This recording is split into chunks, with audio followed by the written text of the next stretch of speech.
Well, what's nice is that before we started drilling, before we found the outcrop, we came up with a model that it was a salary structure. But what's nice is that what we had a model is confirmed. That's what's nice, So it really shows we're onto something. We did some great work. We followed up. So we found the structure in one zone. So now let's follow it.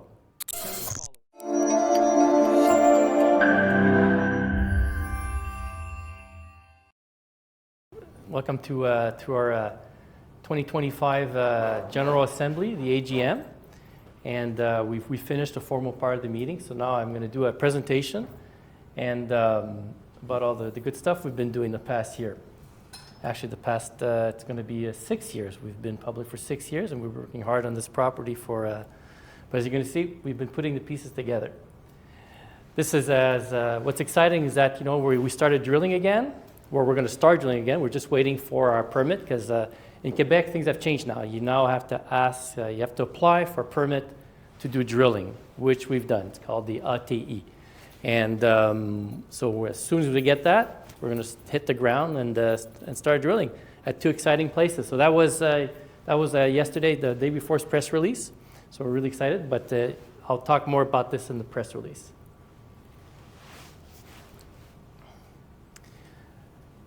Forward-looking statements, in case I say any. Well, it's it's covered by this disclaimer here. We have a lot of new shareholders, so that's why I'm going to go through the whole presentation, but also I'll be highlighting all the new great stuff that we discovered last year. Just an overview of who we are, Beauce Gold Fields. Well, we have 3 main assets in the company. We have our flagship property, which is our Beauce Gold property, and it's the site of Canada's first gold mine. There's a historical placer gold deposit on the property. And also, what's most exciting is that we want to find out where this placer gold came from, and we made an exciting discovery, which I'll be talking about. Our second asset that we have is our Ditton property, which is in southern Quebec, near the U.S. border, near the Quebec-New Hampshire border. And again, that's a new discovery of a big placer channel, which is the first in over 100 years that there's been a placer channel discovered. And thirdly, it has nothing to do with gold, but it's just the opportunities there. We have a portfolio of phosphate properties. And what's exciting about that is that phosphate is now getting a lot of attention because it's the main ingredient to make lithium iron phosphate batteries, LFP batteries, and it's the battery which is being widely adapted by car companies around the world. All Chinese electric cars have this battery. And what's exciting for us is that so far China dominates this market, dominates the making of these batteries and the raw materials for it. China is talking about banning exports to North America of phosphate. So this could be really interesting coming forward. So, where is the megantic property where you receive? Ça s'appelle le Ditton. Ah, Ditton. Ditton. C'est dans la carrière, c'est ça? Oui, oui, Ditton. Oui. Parce qu'on a focusé vraiment parce que je veux dire, on avait un gros bloc, mais là, on a vraiment focusé, puis on appelle ça Ditton. On est loin du parc. Fait que, okay, so we've been public now for 6 years. We're a spin-out of HPQ Silicon, another great company, and the CEO is right here, Bernard. And it's a company which has been really kicking ass at making some great advanced material products and a battery which is breaking all records. So I recommend everybody to go have a look at this. Symbol is HPQ. And ownership, well, as president CEO, our stock has been trading low the last while. I've been taking advantage of it by increasing my position. HPQ Silicon's a major shareholder, insiders 2%. And the rest, it's very spread out to a large retail-based investor group, which is nice. So Beauce Gold Fields, why Beauce Gold Fields? In very brief, because we have potential to make low gold discoveries, and we also have the potential of being a short-term gold producer. A bit of the 101 explaining when we're talking about, we focus on basically placer gold to low gold exploration. What that means is that in southern Quebec, there's placer gold deposits, and we want to trace back where this placer gold deposits to its low gold source or from its bedrock source. Now, a bit of 101 here, lesson 101 about placer. What's placer? Placer is gold that was eroded from its low gold deposit, from its bedrock source, transported by the forces of nature, and remobilized to make a secondary deposit. So we got the best of both worlds because we have both, we believe. Another really interesting fact is that we share the same geology of what was some great new discoveries lately in the gold mining exploration world. We share the same geological formation, the Nudge and Gander zone, as Newfound Gold. Newfound Gold, I mean, like 2 years ago, they were having great drill results. They had a $2 billion market cap. Have a look at Puma. Puma has also lately have been doing some great discoveries. So we share the same geological formation. So this formation is going to get a lot of attention as time goes forward, I believe.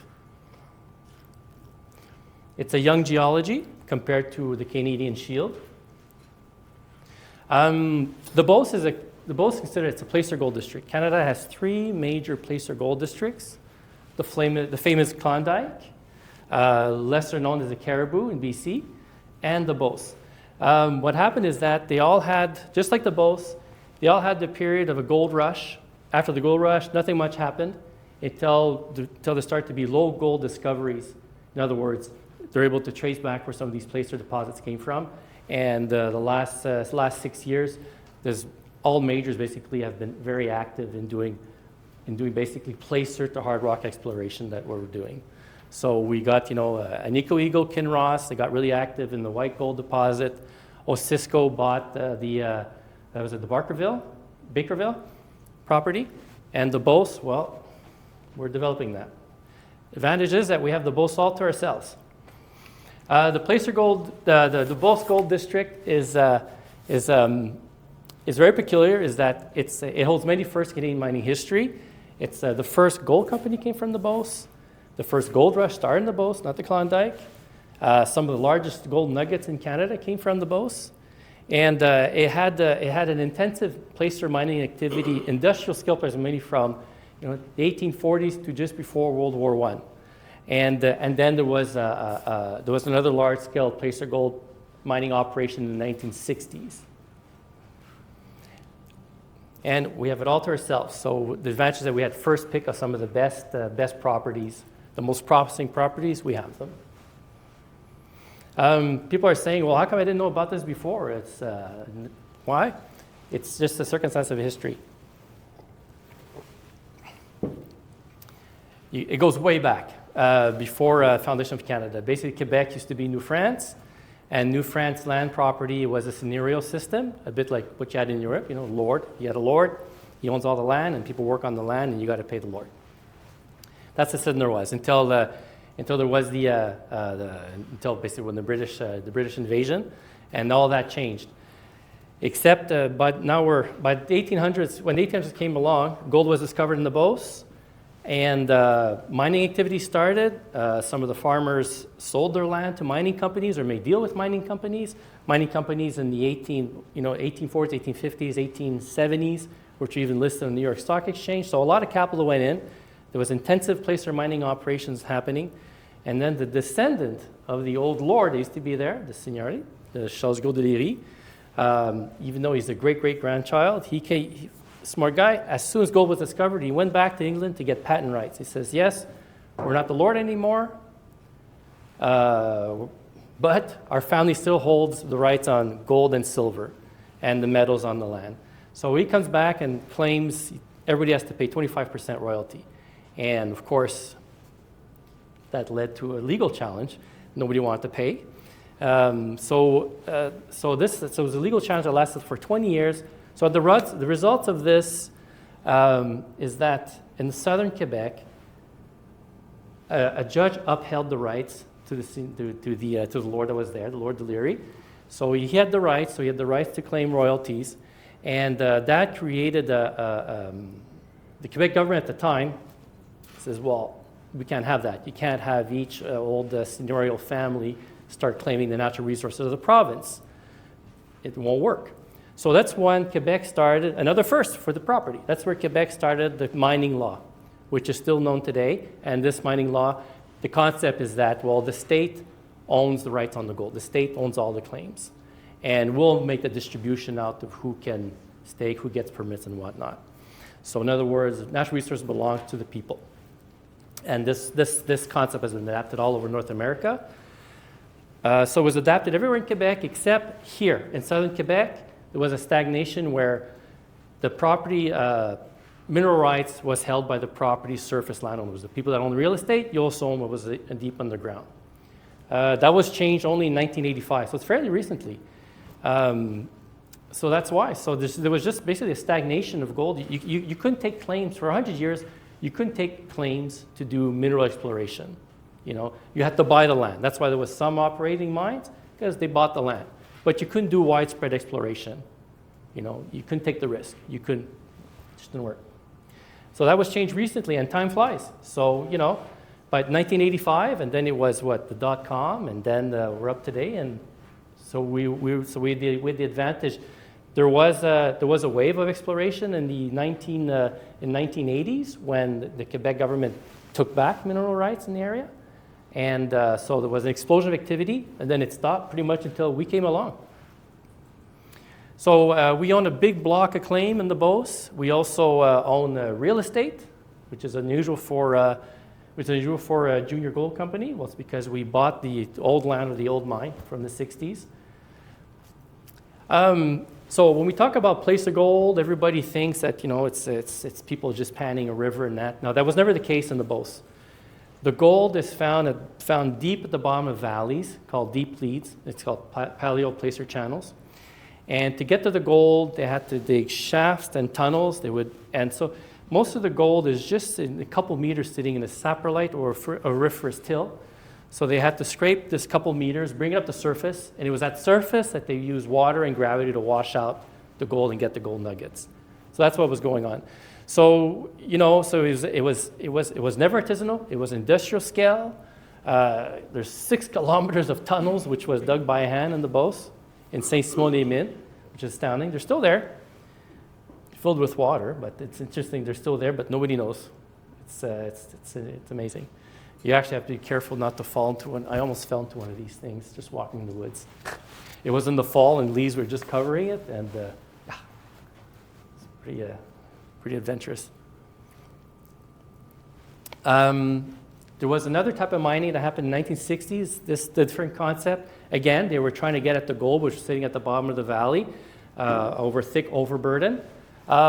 This time, instead of giving shafts and tunnels, is that we're now in the 1960s. We're going to use massive earthworks to strip the land to get access and put in a giant Yuba dredge with a giant drag line to get access to the placer gold and mine it. So that went on for a couple years in the 1960s. So we are today. So on this property, we have 2 objectives. One is to continue placer gold exploration, because there is a historical deposit there, and to see, you know, can we mine it, perhaps? And also we're doing low gold exploration. We want to find out where this placer gold came from. So the placer deposit, there is, our discovery is that everybody believed the placer channel was very linear at the bottom of the valley, but what we found out is that gold came in through the tributaries that fed the valley, pre-glacial and even post-glacial. So there's still a saprolite, there's still a deposit here. There is a historical deposit, which we can't claim it as an inferred resource. We can only go as far as call it an exploration target. So we believe, you know, between 60 to over 300,000 ounces of placer gold is in the property. Why the widespread? It has to do with the nugget effect. In other words, when they were mining gold in the 1960s, when they were doing the placer mining operation, the dredge was mining 6 times more gold than what the resource that they drilled, which is very typical for a placer deposit. Usually what you mine can be more than what you drill because of the nugget effect. So this holds the largest. The historical placer gold deposit is, as far as we know, it's the largest in eastern North America. It's very unique. All the placer deposits to be out west. Again, we have a deposit here which is measured at between 60, a historical deposit between 60 to over 300,000 ounces. This is something we announced a couple years ago, is that there was a lot of data missing of activity that happened in the 1960s. Now there was that big dredging operation. They didn't go in lightly. They had a drill. They had a resource over 100,000 ounces, but there was no record of the drill holes, of the drilling that happened. And we were fortunate to have found the old drill logs that were never published.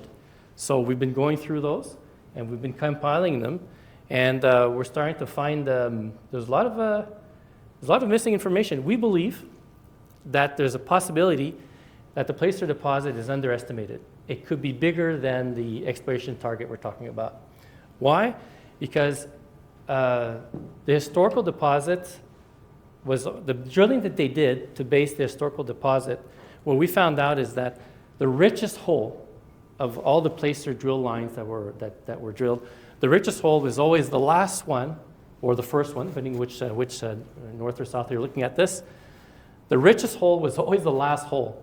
Now, in 101 exploration, if your last hole in the line is your richest hole, what you're supposed to do, you're supposed to drill another one to close your zone. You want to find out, well, how long does this continue? The zone was never closed, so it's open. So the richest hole is open. And also what we found out is that the gold, part of the gold sits in the saprolite. What saprolite is, it's a heavily weathered bedrock, and the gold came into, some of the nuggets fell into cracks and crevices, but also is that a lot of the gold came in because they were in solution. And the solution would happen, then nuggets form as accretion inside the saprolite. So what we found out is that the saprolite is much thicker and deeper than was previously estimated. So we believe there's a possibility that the placer gold deposit is much larger than what is believed to be. So, but placer gold exploration is, again, there's a big nugget effect that's happening in this valley. So when you're doing traditional placer gold exploration, is you got to do overburden drilling. There's two types: reverse circulation or sonic drilling. We've done sonic drilling in the past, which is fine and is more accurate. The grade is more precise, but there's a chance that you're not getting a lot of material to test, because you might be drilling to 30 meters of overburden just to try to get like a 5 meters, which you're going to test, which might be the pay zone or the gold zone. Sorry, the reference till. So is there another way where we can drill basically laterally, horizontally, right through the layers? So we tried something new. We tried experimenting. We did explore. This is a technique not to be confused with the deep drilling they do for oil and gas, directional. So we adopted a technique which is used mostly in the civil engineering, when they want to basically, instead of tearing up a road, they just want to pass a cable under a road. So they would just do a tunnel. So it's a horizontal drilling which can be directed. So we tried it out, and we got interesting results. Even though we did that it was a year and a half ago, we recently we had time to go back and test it, and so we were able to get we had one zone. We only had one successful hole, which basically went through a part of the length of the auriferous till of the placer deposit, and one of the samples we got 2.75 grams per cubic meter, and when we're talking about placer, that's rich. That's rich. Just to give you an idea, what they mine out in the Yukon, you see the show that, that's like 0.3 grams per cubic meter. So this is a very interesting grade. So it's a technique we adapted, and we had some success with it, and we might use it going forward to see if we can find indicative places or confirm basically some historical drilling of placer deposits. But we want to know we want to know where this placer gold came from. The problem is that even though this placer deposit has been mined before in the past, the geology that surrounds a placer gold deposit is basically unknown. We pretty much had to scratch from scratch. So there was a lot of information about the placer gold deposit, but where it came from, what surrounds this deposit, almost no information. So that's what we've been doing the last 5 years, was just trying to piece together all that. And we're making progress. So we had to start from scratch. What that means is that we were the first one, believe it or not, even though this deposit has been well known for 170 years, we were the first ones to really go at it and apply a modern, geoscientific approach to this problem here, to this puzzle, this enigma. So we were the first one to do deep geophysics. We did geophysics of all kinds. We did a lot of trenching. We did some drilling. We did it all. And we started having some clues to figure this out. What we found out is that, there's a fault line which comes right close to underneath the placer gold deposit. Very interesting. So there is something happening here in the structure. We found some gold in the bedrock, but nothing. But the problem is that the drilling that we did and the trenching we did, yes, we had some gold grains, but what was missing is that what would be normal, if you have a gold grain, it's normal to have a halo of gold within the bedrock, and that was totally lacking. So again, it was quite puzzling. Some wonderful matches. Excuse? OK, t'as bien. We're going to start over. It's because I'm recording. Non, pas de problème, allez-y. Oui. C'est quoi la question? Ce que tu veux, c'est que tu compares les deux types de graines pour voir si c'est très arrondi, moins arrondi. Pour voir s'ils sont génétiquement parentés. Ah, OK. Hein, qu'on pourrait dire, d'une façon parlée, là, c'était ça. Ben, vous allez voir, puis non, it's a match. It's a match, Ça marche? Oh, oui, ben oui. It's a perfect match. Okay. Well, we found out that they have the same origin. They're a match. They're almost twins, which is nice. What do we mean by that is that from the bedrock, the drill cores in the bedrock, the tracer elements, the elements that are most prominent that surrounds the gold grains, it's an exact match to the material of where the gold nuggets sit inside the auriferous placer till, the placer channel. So there you go. And when we drilled, not we, but a predecessor company, which we were part of, Beauce Gold Fields, or HBQ used to be Eurogold, so we were active in. So we did what was called sonic drilling. What it is that it allowed us to drill into the placer deposit and come up with intact cores of undisturbed till. And from that, just pick out the gold grains and the nuggets. So put the gold grains aside. So you sent to a lab to do geochemical analysis of the placer till, and he came up with pathfinder elements. In other words, these 4 elements stood out as being very prominent. And lo and behold, is that from our cores, that the drilling we did, same thing. Where we found gold, where there was basically gold mineralizations, we had the exact same pathfinder elements that popped up. So it's a match. Now, the gold itself, another thing which is great to know is that it has the same finesse. What it means is that the gold grains that came from bedrock with the placer gold has almost the same ratio of silver content, which brings us something another really important, which has sort of been left out in discussions previously, is that there's also silver. People that follow, you notice that silver has been going up and up and up. Silver has been doing a breakout, just like gold's been doing a breakout. And silver has been appreciating really nicely. And historically, when they were mining the placer gold, they were also mining silver. There's silver within the gold nuggets. And our drill cores, we have 23% silver. The gold grains we got from the structure, the antiform, the outcrop, 15% silver. The placer gold nuggets that we drilled in the past, 30% with 50% silver, which matches what they were mining in the 60s. So here's a receipt from the Royal Mint, Again, they were getting similar ratio of gold to silver. Why is it higher in the drill cores versus the gold grains that we got from the outcrop, or the gold grains within? You can see there's decreasing. Simply, it's weathering. How do you say, erosion? Silver basically gets soluble, and so you lose some of it. But when you split basically the gold nuggets in two, or a gold grain, this is what you're getting inside. About that. 50% silver. So going forward, we can expect that there will be silver if ever there's future development of this property, that there'll be an interesting silver content along as gold being mined. So it's really a silver gold property. So of all the geo studies, the geo data that we gathered together, we started to form a model. And the model was, geez, it looks like that we have what looks like a saddle reef. What we have is that we're seeing these antiform folds, these axes of antiforms, which basically are just layered domes of different types of bedrocks. And what we surmise is we believe that the gold seems to be coming up within quartz veins and the stockwork within the center of these folds of the antifold structures, with perhaps even the gold nuggets being formed within pockets, different folds of the axis, following the axis.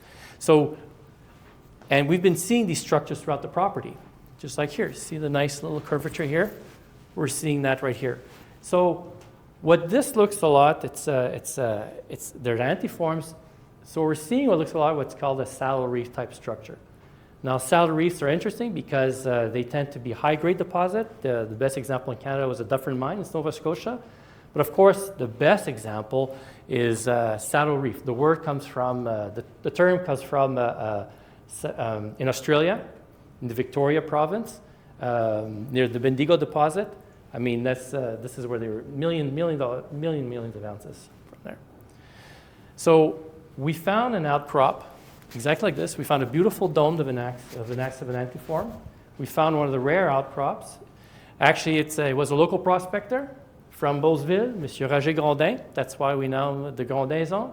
It was his discovery. He led us to this place. And, sure enough, it's the only place. I mean, look, if you're patient enough to spend an afternoon, you're going to find nuggets in the Beauce, gold grains and that. But one thing that has been hard to find, it was basically a good mineralized outcrop, basically gold and rock. So this process, and it's hard because there's a glacial till overburden. So that's why, bedrock's not easily accessible. So this was nice. This was a prospector. He found this outcrop. He even excavated a bit. I mean, he stripped it a bit. And so, we sampled it and we got almost 11 grams per ton of gold. And you could see, it's a beautiful outcrop. It follows a structure. This is the top of the antiform. Again, 85% gold, 15% silver that we've had. And we drilled it. Now, what's nice is that when we drilled a couple of years ago, the first hypothesis, the first place to look was, okay, is the source of the placer gold directly underneath the placer or very close to the placer deposit? And it was sort of logical because the gold grains that we extracted from the placer deposit were very angular, very delicate, so it was a hypothesis that it didn't travel far. But when we drilled the 4,000 meters we did 38 holes underneath the placer deposit, no gold. We find this outcrop, was it in 2023? We just said we had a very small budget. We just did 500 meters. We did 8 holes. Each hole traversed the mineralized, each hole had mineralization. Each hole had gold in it. With one up to basically we would almost 11 grams per ton on one segment of the drill core. We had 5, 8. So it's the first time there's the first time there was a diamond drilling of bedrock in the Beauce that had grades like this. So we're onto something. So we found a structure. So each hole we drilled, we crossed a mineralized zone. We crossed basically the antiform. And so what is the antiform? Well, to be more, it's a felsic, lapidolite tuff. It's a stockwork. With origin, and also by studying the gold grain, we believe it's an orogenic origin, which is which looks really well for orogenic extent, is a very common type of gold deposits. So it's so geochemical wise, it all lines up. So this was exciting. This is the work we did 2024. Is that well? Okay, so now we found the structure. We know that the gold from the structure matches the placer deposit. So the structure how far can we delineate it? Well, what we did is that we did ground observation as well, but we did extensive IP geophysics, and geochemical. So we're able to follow the structure for 8 kilometers. So it's wide, and we believe this is just one of maybe 3 structures, that could have fed the placer. So at least now we're going to stick on this one structure of an antiform, of a saddle reef structure, and so we're going to go drill it. So pour résumer la pensée un peu, c'est que toi tu veux trouver la source, et pour trouver la source, tu essaies de trouver la formation. oui, Et la formation d'après toi, là, tu devines que c'est la forme. Ça tombe, le cheval, là, comment? the saddle reef. Oui, ça le riff, c'est comme comment? Mais je veux dire que c'est Pour monter le cheval. oui. Bon, combien y a-t-il de formations comme ça, d'après toi? Ben, on pense qu'il y en a 3. Okay. Il y en a 3. Mais c'est très vraiment what's exciting. This is a great question. It says, yeah, we discovered saddle reef. And like I said, we believe there's 3 structures like this that could have fed the placer deposit. Well, what's nice is that before we started drilling, before we found the outcrop, we came up with a model that it was a saddle reef structure. Well, what's nice is that what we had a model is confirmed. That's what's nice, So it really shows we're onto something. That's the exciting part, and it's very gratifying. I mean, us and my geologists were really excited. You come up with a model, and there you go. It's a bit like when they had when they just through the math, theoretical physicists came up. Well, black holes must exist, but just by the numbers. It sounds ridiculous until later on. Well, what do you know? It does exist for real because the numbers said so. So it's a bit very similar for that. Pour qu'une personne qui n'a pas beaucoup de connaissances en géologie, il faut que tu simplifies ce que tu viens de dire en une page, ou même pas une page à table. Alors, pour qu'ils lisent et puis qu'ils comprennent un peu.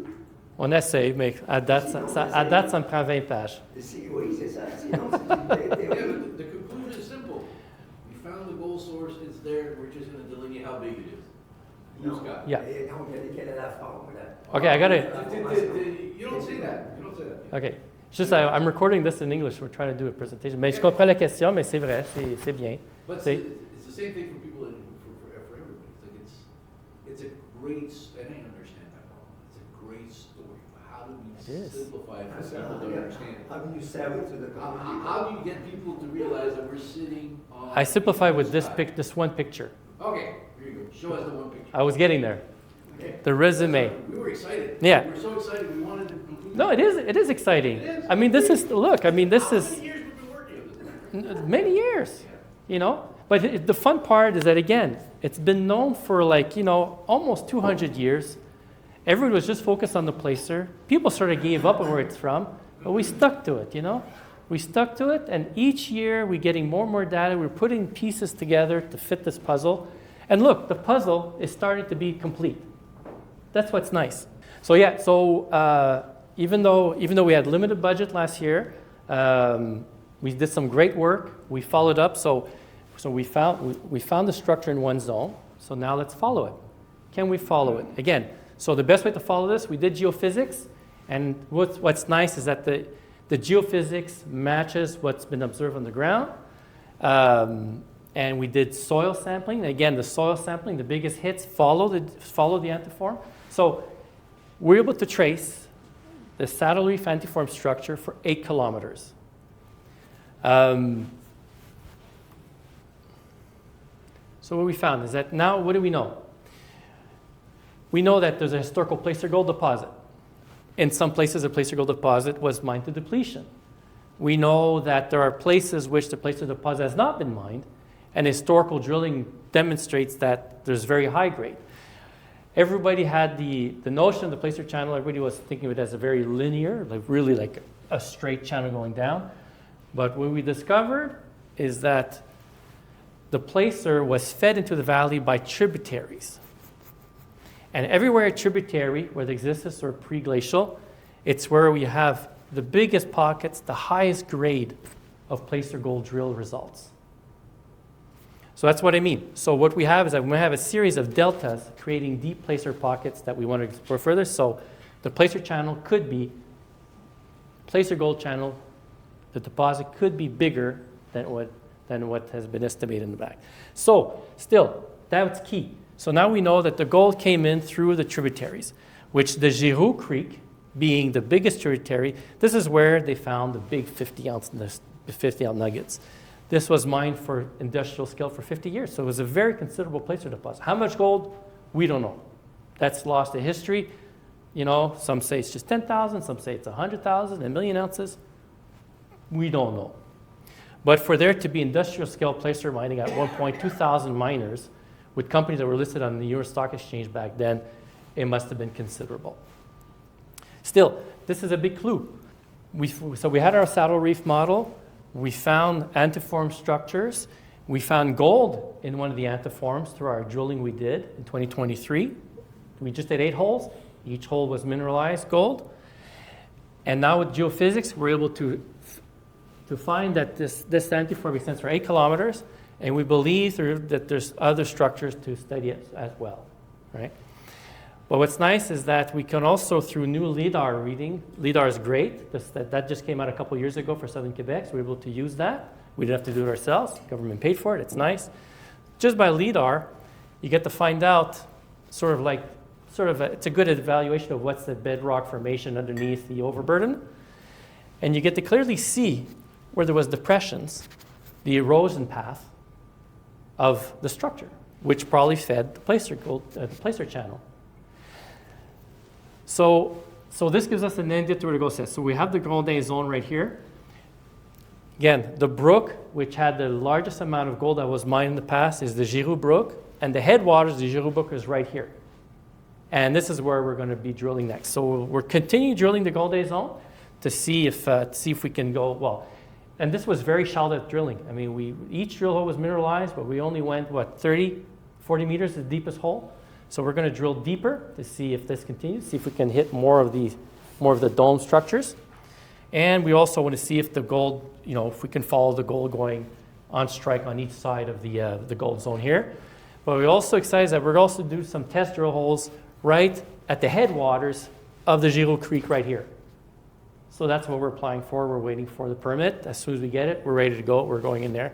So this is a great picture. It's a great overview of the property. You get to see the placer channel, the potential of the placer gold channel, and it gives us a good idea of where the gold came from. So we call this, it's a saddle reef type formation. That's what we have. Here's the exciting part. So what does that imply being a saddle reef formation? Here's another model. This is a side view of what the model is. See, this is a saddle reef formation formed by these antifolds. Gold was formed in the stress pockets of the antiform. The antiform this before pre-glacial, this could have been almost like the rocky. That appellation was almost like the rocky side. It was just eroded down over time. So we could see there was an erosion. So the erosion, it went down, basically down valley, down slope to form the placer gold deposit. It formed by either two ways, detrital, basically, in other words, it's just a physical, the gold physically was moved, gold grains and nuggets were physically moved down the deposit. But since also pre-glacial, it was very tropical, it was hot, acidic, humid, some of the gold fell down the valley into solution, and then through accretion in the saprolite formed new formed gold nuggets, or made the gold nuggets even bigger at the bottom of the deposit, of the placer deposit. So a saddle reef formation, why is it significant? The term comes from in Bendigo. Now you're going to see there's a lot of really uncanny resemblance between what's happening in the Beauce to what's been happening in the saddle reef Bendigo. So the Beauce versus Bendigo. The Bendigo region of Australia, which so far has produced over 22 million ounces, has astonishing similarities to the Beauce.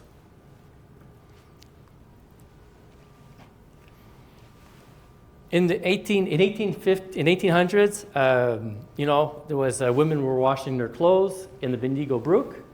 They found some gold nuggets. Almost at the same time, on this side of the planet, in the Beauce, the famous story of girl Clotilde Gilbert, hence the name of the river Rivière Gilbert, was walking her horse and she came and found an egg-sized nugget. And as all these discoveries happen, it starts a gold rush. So quickly follow 1850, there was a gold rush in Bendigo. There was a gold rush in the Beauce. And again, the gold rush, we're just talking about placer gold. There's placer gold rush. They found gold at surface, in the water, not below. But then they found out that, geez, most of the gold is at the bottom of buried valleys. Same thing. So in Bendigo, they were digging shafts and tunnels to take the gold at the bottom of the valley, bring it up to surface and wash it. Same thing they were doing in the Beauce, almost at the same time. Some of the largest nuggets in the world came from the Saddle Reef Formation in Bendigo. Sorry, not the but the Placer Gold Deposit in Bendigo. And some of the largest gold nuggets in Canada came from the Beauce. This is where it veered off, basically, is that in the Bendigo, they were able to find out where the source of the gold was. So the placer gold came from Saddle Reef formations, which again is still being mined to this day. Here, the placer gold, everything stopped. They didn't find any source in that. But here's the thing, is that we discovered the same, very similar geology.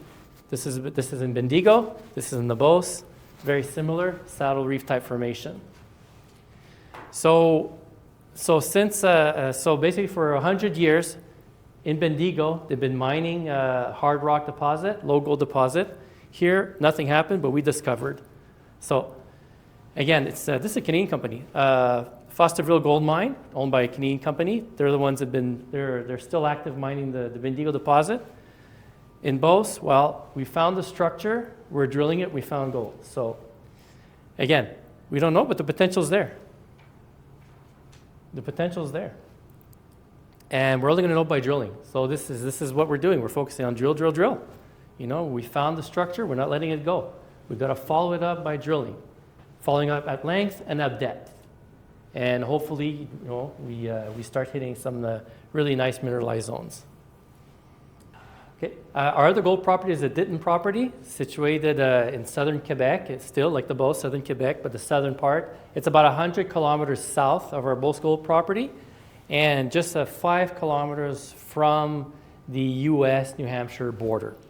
And again, this was another part of, as we saw earlier on in the slideshow. This is another placer district of southern Quebec.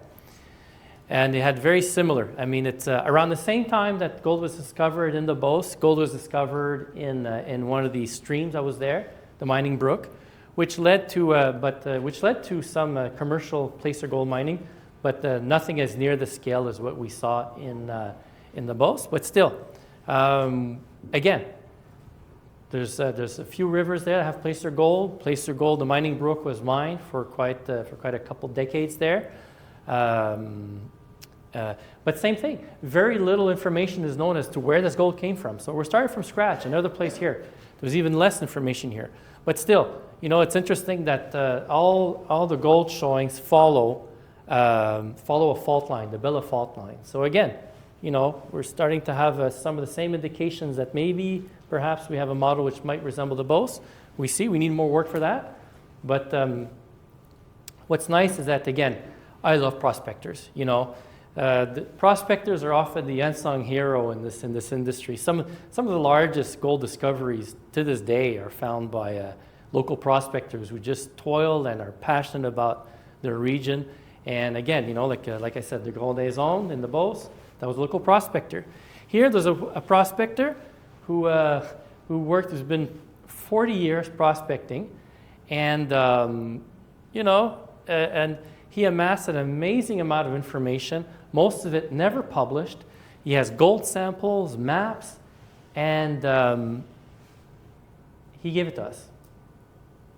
You know, this wealth of information, and it's you know, and it's so massive. I mean, you know, we're still trying to go through all the data there, but it's very interesting, and probably one of the most interesting. He led us, this prospector led us to this place right here, and it's an operating sand quarry. But here's the thing: is that this sand quarry, as you can see, you know, most of all the samples has gold in it, and they're selling sand and gravel. But outcome with it is gold. What about this channel? So what we found out by doing our work so far is that there is a placer channel in the area right there, a placer channel. Now, you got to go back over 100 years before the last time there was a major placer gold channel found in North America. So this is pretty significant. It's been there all the time, but a placer gold channel. Most placer gold channels were discovered, again, over 100 years ago. Most of all of them have been mined to depletion, so, you know, the ones in the Yukon, California. We got one right here, so it's interesting. So we've been exploring it. So we did some sonic drilling, we did some bulk sampling, and we've been coming up with some interesting gold anomalies. You know, gold anomaly. When you're talking about placer gold, in reality, placer gold is one giant gold. A placer gold deposit. There's no way of looking at it. So it's maybe not as interesting. It's not as big, of course, as a big local discovery, but they are very important because a placer gold deposit is, in fact, it's a gold anomaly. The placer gold came from somewhere. You got to find out where it came from. If you do, you might have a big discovery. So that's what we've been doing. So this is another case of this. You see, again, you know, we've been testing. We've been coming up with nuggets up to 5 millimeters. Very interesting. We sampled here. So yeah, so the prospector led us to this active quarry right here. And in the quarry, there's gold. And what's nice is that we found gold in the overburden. But what's more interesting is that we found gold, tertiary gold, you know, because there's two types of placer deposits when we're talking here in Quebec. You have some gold distributed in the overburden. That is glacial deposits, which picked up gold, remobilized as they melt, you know, streams and that. A lot of movement, creating these more erratic gold deposits or layers, stratification of different concentrations of gold without the thick overburden. But what is a bit more consistent is pre-glacial. It's gold that was accumulated before the different ice ages. And that's called tertiary gold, tertiary deposits. And these gold tend to be a bit more homogeneous, you know. They tend to be also higher grade. So again, what's nice is that, you know, at different spots, so the advantage of this operating quarry is that he's been stripping the overburden, but as he stripped, he exposed tertiary deposit or tertiary layers, which we sampled through dredge. And so we got an interesting amount of gold grains and nuggets, and we've been averaging about 0.6 grams per cubic meter, up to, of course, a very interesting 2 grams per cubic meter. Now, let me put this into context. Why per cubic meter? Because that's the reporting standard for placer gold deposit. You have to, instead of, when we do drill, it's grams per ton. When you're talking placer, it's grams per cubic meter.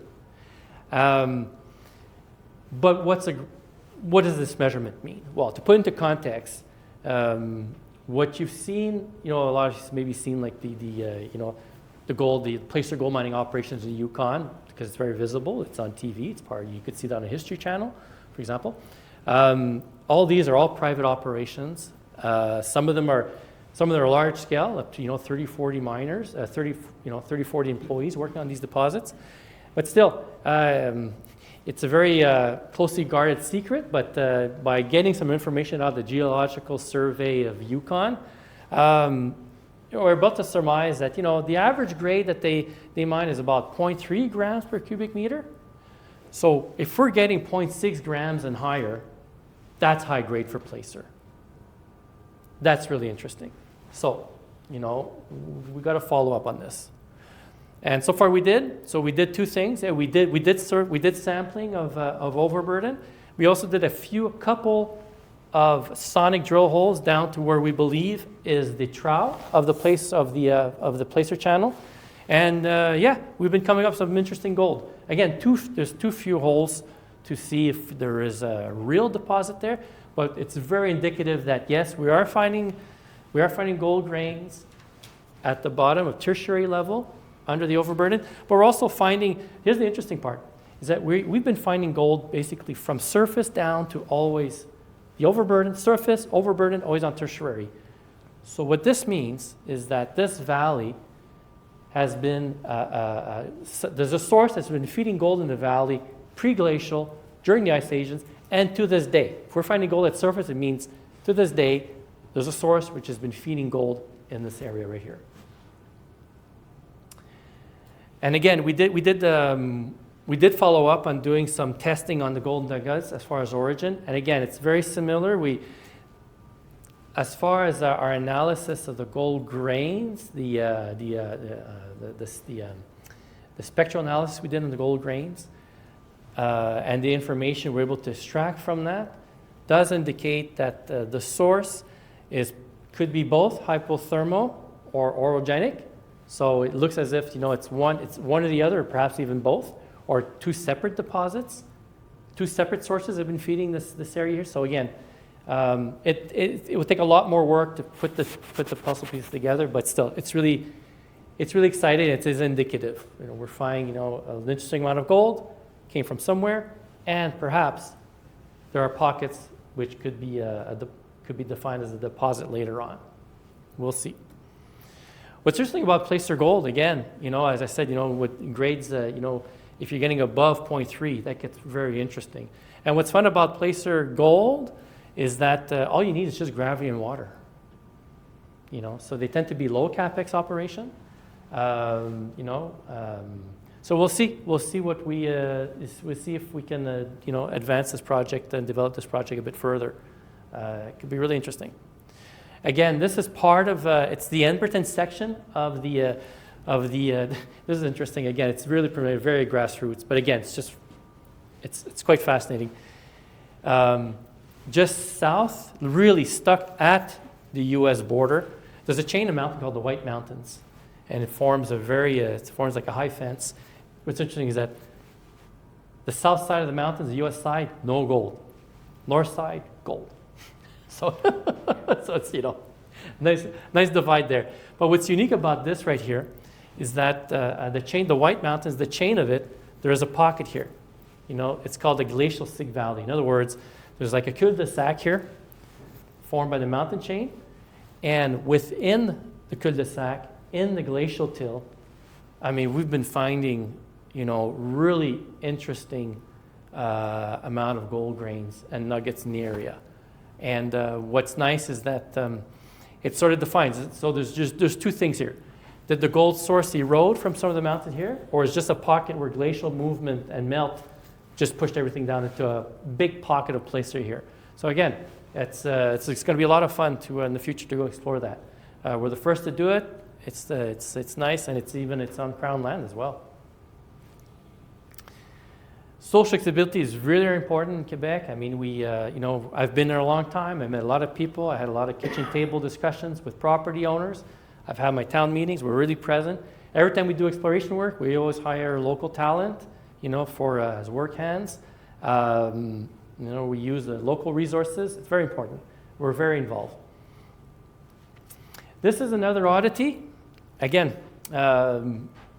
as a businessman prospector, I couldn't help myself. The occasion was there. Is a phosphate. Again, has nothing to do with gold, but it's an interesting asset that we have. And we'll see if we can monetize this. But why did we take this? Simple. I'll explain why phosphate could be really important going forward. Is that we found out that there's these Quebec companies which into phosphate, which have been doing great work advancing their phosphate projects, but also at the same time we noticed that there's a lot of phosphate showings throughout the province which were available for staking. So we staked it. So that's because of that, we have one of the largest portfolios of phosphate properties in Quebec, perhaps even Canada. And some of these properties are very varied. It's a varied horse. Most of it is most of it basically is anorthite, I'm sorry I can't pronounce it in English, anisette, which is that some of the highest grade phosphate comes from these rocks. Not just grade, but also purity. Again, it's 29 properties, 400 claims. Some of them we have up to high grade phosphate within the content of it.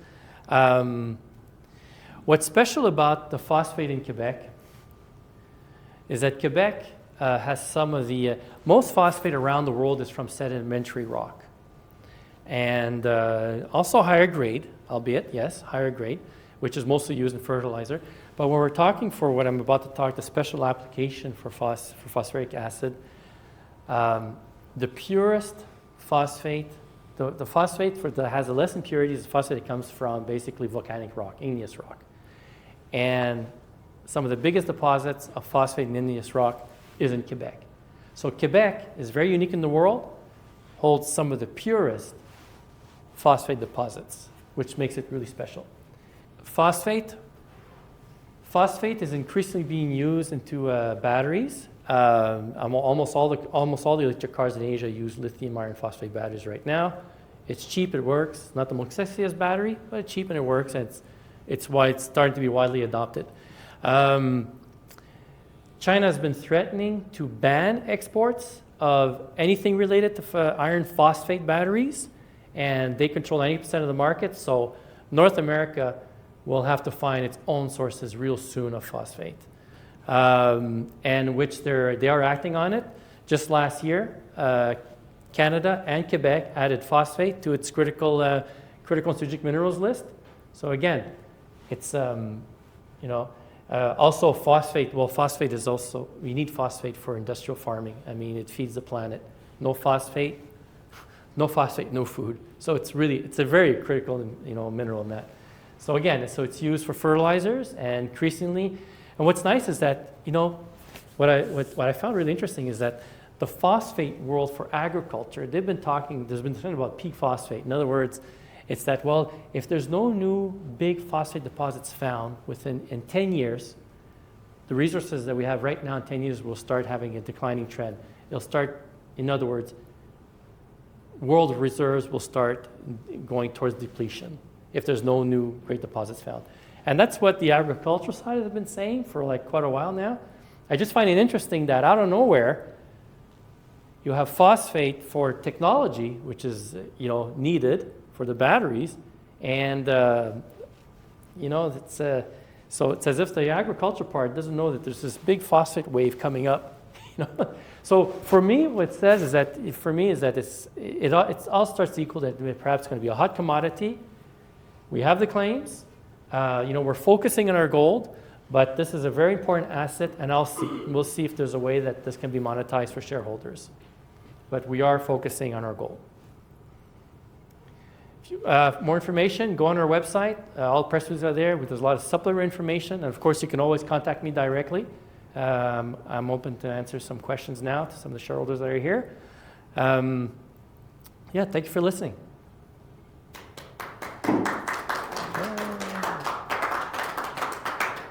Est-ce que je peux Merci. poser des questions? Bah oui, of course.